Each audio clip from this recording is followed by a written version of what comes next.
को नहीं सुधारेंगे। अब मैं नीलम बोध बन जाऊँ, शाम को मैं दारू पी के सो जाऊँ, बताइए किस बात की बोध? मैं नीलम बोध बन जाऊँ, मैं व्यभिचार करती फिरूँ, बताइए मैं किस बात की बोध? मैं नीलम बन जाऊँ, मैं किसी की प्रॉपर्टी पे नजर डालूँ, मैं चोरी करूँ, बताइए। तो ऐसा होता है कि हमें घर की जो हमारे मेंबर हैं उनकी भी आलोचनाओं का शिकार होना पड़ता है, क्योंकि बहुत सारे लोगों की मुझसे शिकायत रहती है, चाहे मैं ससुराल पक्ष की बात करूँ या मायके पक्ष की बात करूँ या जितने भी मेरे रिश्तेदार हैं, रिलेटिव्स हैं। मेरे पास मेरा अपना पर्सनल मकान नहीं है, बिल्कुल बता दूं, मैं दिल्ली में रेंट के मकान पे रहती हूँ, लेकिन मैं इन चीज़ों की बिल्कुल परवाह नहीं करती हूँ।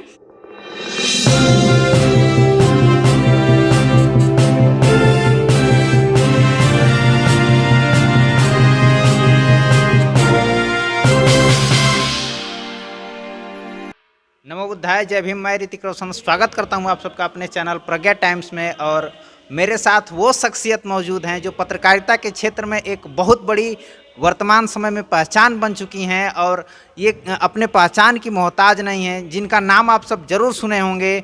नीलम बोध जी हमारे साथ मौजूद हैं और इनसे हम आज कुछ बातचीत करेंगे और कुछ समझना चाहेंगे।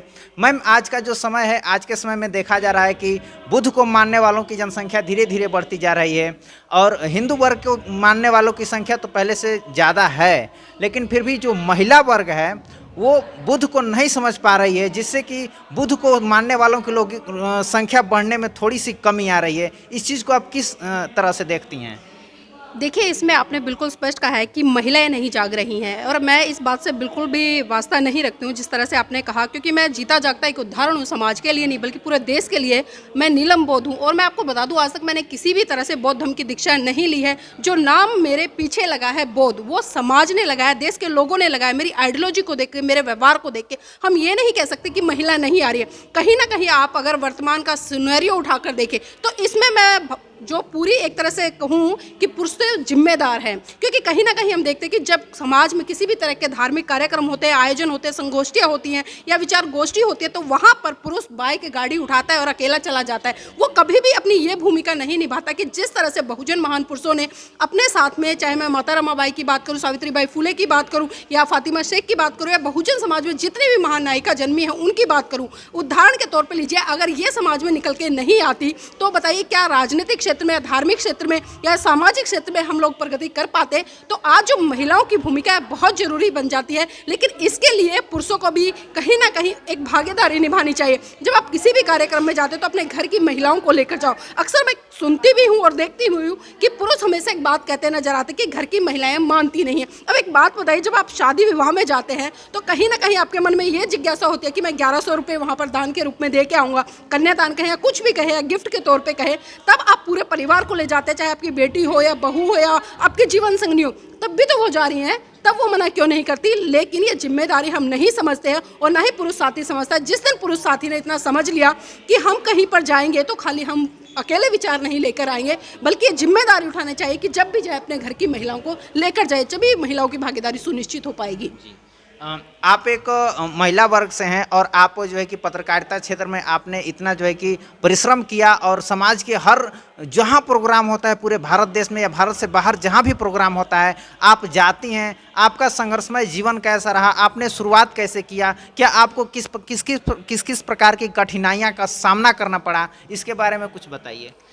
देखिए, अगर कठिनाई को बात करूँ तो हम जब सामाजिक क्षेत्र में उतरते हैं तो हर व्यक्ति के जीवन में बहुत सारी कठिनाई आती है, क्योंकि समाज में काम करना आज के समय में आसान नहीं रहा है। क्योंकि कई महान पुरुषों ने कहा है कि अगर आप समाज में काम करने निकलते हैं तो कभी भी ये मत सोचना है कि आपको सिर्फ फूलों के हार मिलेंगे, आपको वहाँ कांटे भी मिलेंगे, पत्थर भी मिलेंगे, लोगों की आलोचनाएं भी मिलेंगी, लोगों की प्रताड़नाएं भी मिलेंगी। क्योंकि जब आप समाज में काम करते हैं तो आप मुख्य रूप से अपनी बात को रखते हैं। आप ये परवाह नहीं करते कि सामने वाले को मेरी बात बुरी लगेगी या अच्छी लगेगी, कौन मेरी बात से प्रभावित होगा। एक सामाजिक व्यक्ति बिल्कुल स्वतंत्र होकर, निष्पक्ष होकर अपनी बात को मुखर रूप से रखता है और उसका उद्देश्य होता है कि समाज में जितने बड़े स्तर पर जागृति हो सके। मैं खासकर महिलाओं की बात करूं तो मैं कहीं ना कहीं ये देखती हूं कि जिस तरह से मैं महिलाओं को पाखंडवाद से, रूढ़िवाद से, इन परंपराओं से निकालने का प्रयास करती हूं, तो कहीं ना कहीं एक दूसरा महिला पक्ष जो इन परंपराओं को, इन रूढ़िवादी परंपराओं को फॉलो करता है, वो कहीं ना कहीं मुझे टारगेट भी करता है। पुरुष भी मुझे बहुत बड़े स्तर पर ट्रोल करते हैं। तो ये मानसिकता है कि देखिए, जब जब हम काम करेंगे तब तब हमारे ऊपर उंगलियां उठेंगी, लेकिन ये आपका दायित्व होना चाहिए और आपको अपने महान पुरुषों से सीख लेनी चाहिए। चाहे मैं साहब मान्यवर काशीराम जी की बात करूँ या बाबा साहब की बात करूँ या ज्योतिबा फुले जी की बात करूँ या अन्य जितने भी महान पुरुष रहे हैं उनकी बात करूँ, हमें उनसे सीख लेनी है। क्योंकि मैंने कहा ना, आपके रास्ते में रुकावटें बहुत आएंगी, बड़े बड़े पत्थर भी आएंगे, अलग अलग विचारधारा के लोग भी आएंगे और बहुत सारे लोग तो वो होंगे जो आपके नज़दीकी होंगे, आपसे बात तो इस तरह से करेंगे कि जैसे आपके कितने घनिष्ठ है, लेकिन जब हम वहाँ से उठते हैं तो हम देखते हैं कि हमारे पीठ पीछे वही लोग हमारी आलोचना करने का काम करते हैं। तो संघर्ष हर जीवन में, चाहे आप सामाजिक क्षेत्र में जाएंगे, धार्मिक में जाएंगे, राजनीति में जाएंगे, आपके पीछे 10 आपके समर्थक होंगे तो 20 वहाँ पर आपको अस्वीकार करने वाले लोग भी होंगे। तो जीवन एक संघर्ष है और इस संघर्ष से नहीं घबराना चाहिए। मैं मानती हूँ कि जो मनुष्य का जीवन है बार बार किसी को नहीं मिलता। अगर आप तृष्णाओं में रहकर इस जीवन को यापन करेंगे तो आपका जीवन लगातार आएगा और जाएगा, लेकिन मनुष्य का जीवन है उसको समाज कल्याण में लगाना, निष्पक्ष रूप से समाज के लिए काम करना, और वो जिम्मेदारी मैं बखूबी से अपनी समझ रही हूँ। और जहाँ पर भी समाज में जितने भी चाहे किसी भी मुद्दे पर बात रखने की बात आती हूँ, मैं बड़े ही मुखर रूप से बात रखती हूँ। और कई बार तो ऐसा होता है कि हमें घर की जो हमारे मेंबर हैं उनकी भी आलोचनाओं का शिकार होना पड़ता है, क्योंकि बहुत सारे लोगों की मुझसे शिकायत रहती है, चाहे मैं ससुराल पक्ष की बात करूँ या मायके पक्ष की बात करूँ या जितने भी मेरे रिश्तेदार हैं, रिलेटिव्स हैं, उनकी बात करूँ। वो हमेशा कहते नजर आते कि आप पढ़ी लिखी हो, वेल एजुकेटेड हो, तो आप अपने कमाई धंधे पर ध्यान क्यों नहीं देते हो। मैं आपको बता दूं, जानकर हैरानी होगी बहुत सारे लोगों को, क्योंकि देखिए मेरे लाइफस्टाइल से, मेरी पर्सनालिटी से बहुत सारे लोग ये समझते हैं कि पता नहीं मैं कितनी रिच हूँ और काफ़ी है। लेकिन मैं आपको वास्तविक सच्चाई बता दूं, एक व्यक्ति को जीने के लिए 3 वक्त का खाना चाहिए, एक छत चाहिए और अच्छे कपड़े चाहिए, और संसाधन के कुछ जो साधन होते हैं जहाँ से आप यहाँ से वहाँ जा सके वो चाहिए। वो सारे मेरे पास है। मेरा अपना पर्सनल मकान नहीं है, बिल्कुल बता दूं, मैं दिल्ली में रेंट के मकान पर रहती हूँ, लेकिन मैं इन चीज़ों की बिल्कुल परवाह नहीं करती हूँ। इतना मैं जुटा लेती हूँ कि जो भी हमारी ज़रूरतें हैं वो पूरी हो जाए। उसके बाद जो भी पैसा है या समय है उसको मैं ज़्यादातर समाज में ही लगाती हूँ, और पिछले 15 सालों से लगातार मैं समाज में सक्रिय रूप से काम करी। मुझे परवाह नहीं है कि कोई मुझे पैसा दे रहा है या कुछ कर रहा है, और ना ही किसी इसी तरह की अपेक्षाएं होती है, क्योंकि अगर मुझे पैसा कमाना होता, मैंने दिल्ली यूनिवर्सिटी से, विश्वविद्यालय से मास कम्युनिकेशन की डिग्री ली है, अच्छा एक्सपीरियंस है, अच्छी मैं बोल भी लेती हूँ, सारी चीज़ें हैं, वेल एजुकेटेड हूँ और हर तरह से ट्रेनिंग में पास होकर मैं निकली हूँ। तो मैं चाहती हूँ कि जितना भी मेरा समय हो समाज के लिए जाए, बहुजन महान पुरुषों के लिए जाए, क्योंकि देखिए पैसा हर व्यक्ति कमा सकता है, मैं अच्छे से जानती हूँ। एक मजदूर से लेके एक पीएचडी होल्डर भी अच्छे से अच्छा पैसा कमा सकता है, लेकिन मैं जानती हूँ कि जो काम आज मैं समाज के लिए कर रही हूँ शायद वो एक पीएचडी होल्डर ना कर पाए, एक पढ़ा लिखा व्यक्ति के ना कर पाए। तो आज मेरी जिम्मेदारी बनती है कि जिन महान पुरुषों ने हमारे लिए इतना त्याग, समर्पण, बलिदान किया, और आज जिनकी वजह से आज हम इतने अच्छे मतलब घरों में भी रहते हैं, अच्छे अच्छे यातायात के साधन यूज करते हैं, आज हम एक साइकिल से लेकर एरोप्लेन तक की यात्राएं कर रहे हैं, तो कहीं ना कहीं मैं मानती हूँ कि उन महान पुरुषों के प्रति मुझे कृतज्ञता व्यक्त करनी चाहिए। और जितना बन पड़े उन महान पुरुषों के कारवां को अगर मैं पीछे ना धकेलूं तो मेरी इतनी जिम्मेदारी है कि मैं उसको वहीं पर रोक दूं, और वहां पर भी ना रोकूं तो मेरा पल पल क्षण क्षण उस कारवां को आगे बढ़ाने के लिए होना चाहिए, जिसमें कि मैं लगातार प्रयासरत हूं। एक चीज़ मैं आपसे और पूछना चाहूँगा, आप देश भर में घूम रही हैं, देश भर में भ्रमण कर रही हैं, राजेंद्र पाल के ऊपर जो है कि अभी बवाल मचा हुआ है 22 प्रतिज्ञा को लेकर के, और कल 14 अक्टूबर धम्म दिवस था, और उस धम्म दिवस के दिन इस 22 प्रतिज्ञा पे बवाल होने के कारण देश के कई क्षेत्रों में जो है कि बहुत सारे लोग बुद्ध को अपनाए, बुद्धिज्म को अपनाए, और जो हिंदूवादी लोग हैं वो लगातार जल रहे हैं इस चीज़ को लेकर के। ये कहाँ तक सही है? उनका मंत्री पद जो है कि छीन लिया गया। देखिए ये हमें समझना पड़ेगा, क्योंकि कोई भी एक राजनीतिक पर्सनालिटी होती है, उसका एक दायरा होता है, क्योंकि हम कहीं भी किसी भी संगठन में रहे तो उस संगठन के प्रोटोकॉल से हम बाहर जाकर बात नहीं करते। और जिस तरह से मैं माननीय राजेंद्र पाल गौतम जी की बात करूं, दिल्ली में जिस तरह से उन्होंने 5 अक्टूबर को धम्म दीक्षा का कार्यक्रम आयोजित किया, और वहाँ पर हजारों की संख्या में लोगों ने धम्म दीक्षा ली, और वहाँ पर जिस तरह से सन 1956 में परम पूज्य बाबा साहब ने 22 प्रतिज्ञाएं ली थी, क्योंकि उन्होंने भी सन 1956 में नागपुर की पावन धरती से अपने 5-6 लाख लोगों के साथ में बुद्ध धम्म की दीक्षा ली थी और 22 प्रतिज्ञाओं के साथ ली थी। लेकिन आज हम देख रहे हैं कि बहुत सारे लोग 22 प्रतिज्ञाओं को लेकर विवाद करते हैं। यहाँ तक कि मैं ये कहूँगी कि चाहे मैं आरएसएस की बात करूँ, हिंदू विश्व परिषद की बात करूँ, बजरंग दल की बात करूँ या आम आदमी पार्टी की बात करूँ, क्योंकि अगर आम आदमी पार्टी की आप आइडियोलॉजी उठाकर देखेंगे वो बिल्कुल भी महान पुरुषों का मान सम्मान नहीं करती है। आप अरविंद केजरीवाल को आपने देखा हो कि वो बाबा साहब की तस्वीर तो लगाते, भगत सिंह की तस्वीर तो लगाते, लेकिन आप इतिहास उठाकर देखिए, आज़ादी के बाद में जितने भी नेता है, चाहे मैं कांग्रेस की बात करूँ, आम आदमी पार्टी की बात करूँ या भाजपा की बात करूँ या अन्य भी जितने राजनीतिक संगठन है, आप मुझे ये बताइए कि सिर्फ फोटो या तस्वीरें या मूर्ति लगाने के अलावा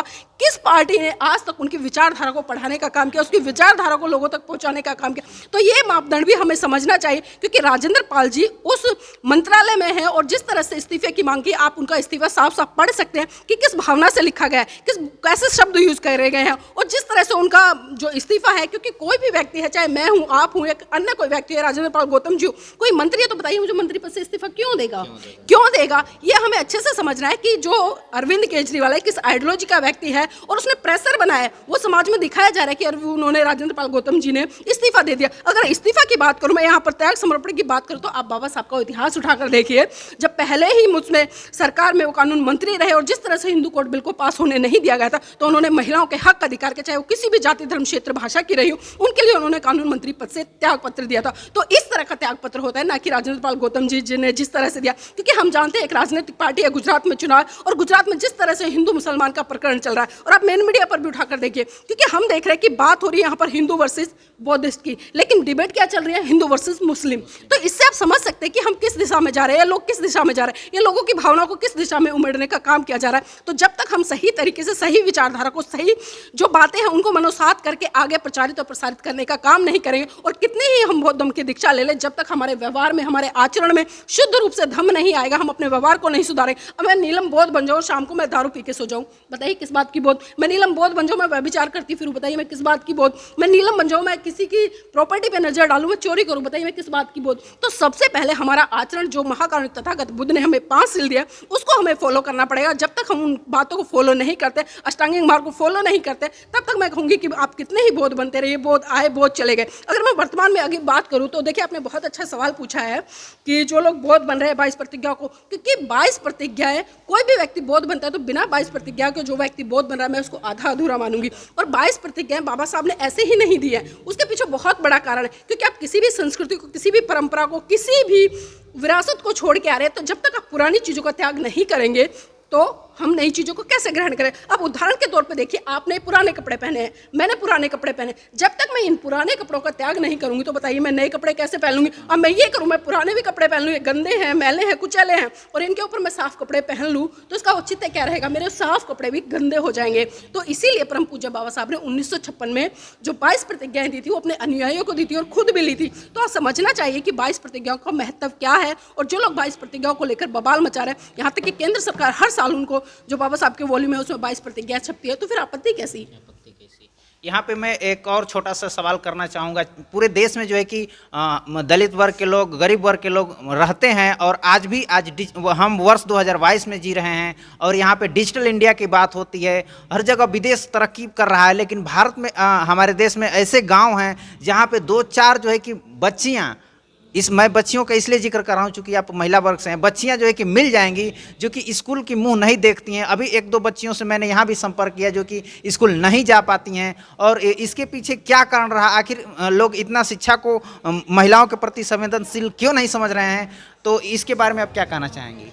देखिए, हम कितना ही डिजिटल इंडिया बना लें, कितना ही डिजिटल इंडिया की बात कर लें, कितने ही डिजिटल इंडिया के मॉडल दिखा लें, लेकिन जब तक सही रूप में उस डिजिटल इंडिया को हम धरातल पर चरितार्थ नहीं करेंगे, तब तक ये डिजिटल इंडिया बनने वाला नहीं। और जिस तरह से आपने एजुकेशन की बात करी, आप तो वो कह रहे हैं कि कुछ महिलाओं की, मैं कह रही हूँ आप आंकड़ा उठाकर देखिए, आप सर्वे कराकर देखिए, यहाँ तक कि आप दिल्ली लो, उत्तर प्रदेश लो, भारत के जितने भी राज्य पर सर्वे कराइए, ग्राउंड लेवल पर कराइए। मैं कहती हूँ स्कूलों की दयनीय स्थिति है तो शिक्षा का स्तर आप समझ सकते हैं कि क्या होगा। आज शिक्षा धरातल पर मुंह बांधे खड़ी, क्योंकि हम देख रहे हैं कि जो आज प्राइवेट है, जिस तरह से प्राइवेट स्कूल खुल रहे हैं, उनको तो सरकारें बढ़ावा दे रही, क्योंकि उनको पता है वहां से भारी भरकम जो फीस मिल रही है, वो हमारे लोग तो स्कूल नहीं चला रहे, वो उसी संस्कृति, उसी विचारधारा के लोग हैं जो स्कूल चला रहे हैं प्राइवेट, और वो भारी भरकम फीस हड़पने का काम करते हैं। लेकिन जब हम सरकारी स्कूल की बात करते हैं, उनके आंकड़े उठा करते हैं, तो हमारे समाज के बच्चों को सिर्फ वो कटोरे में वो दाल चावल परोसने का काम किया जाता है, उनको एक वक्त का खाना खिलाने का काम किया जाता है, जबकि काम होना चाहिए। कोई भी सरकार है यहाँ पर जो अध्यापक पढ़ा रहा है, उसको ईमानदारी से 60-70 हज़ार रुपये तनख्वाह मिलती है। जो प्राइमरी स्कूल की बात करें, उससे ऊपर चले जाइए तो 1-1.5 लाख है, और उससे ऊपर और चले जाइए तो कम से कम 2.5 लाख सैलरी है। दिल्ली में बता रही हूँ मैं वर्तमान में अभी।